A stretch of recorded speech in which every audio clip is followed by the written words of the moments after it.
Lidi se nevyznají v mailech, nevědí, co je pro ně důležité a co ne. Musí pak pořád chodit na porady a to je zabiják času. Jo, to znám.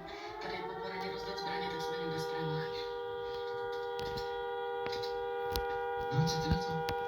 Co je na co? Že bys to u nás dělal ty? Hele, je to práce zajímavá, pod báječným šéfem, měla bys vícenásobný plat.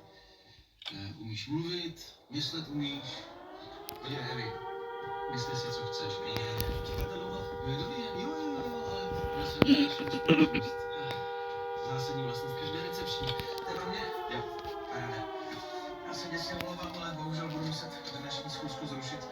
Něco neodkladného mi do toho vlezlo. Ale já se vám ozvu. Aha. Dobře, ale počítám s vámi. S tebou taky. Naschle. Dobrý den. Jsem rád, že vás konečně vidím osobně. A j'avoue, monsieur. Jaký byl let? Trop long. Pan Sikora, tlumočník. Enchanté. Alors, tu es retourné. Jaký je váš plán? Vous m'avez surprise quand vous avez Řekl jste mě, že jste se ozval. Tak je to jeden z těch případů, který mě zajímá. Jsem rád, když můžu pomoct rodičům jít. To, že jste si pro děti přiletěla osobně, na soud dost zapůsobí. Jsem nechal.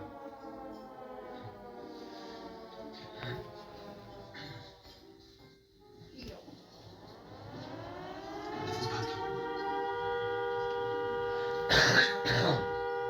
Jo, tak přišla. Já nevím, třeba se s ní nějak domluvíme a na ten náš plán ani nedojde. Já jdem přijít, jo? Já dám vědět. Čau. A vy zase. V naší zemi se nade všechno cení krev. Biologičtí rodiče jsou jako bozy a často berou děti jako svůj majetek.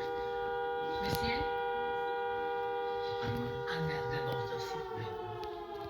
Pořád je třeba ale respektovat rozhodnutí kanadského soudu. Oui. Claire, přesto se zeptám. Není nějaká možnost, jak se dohodnout?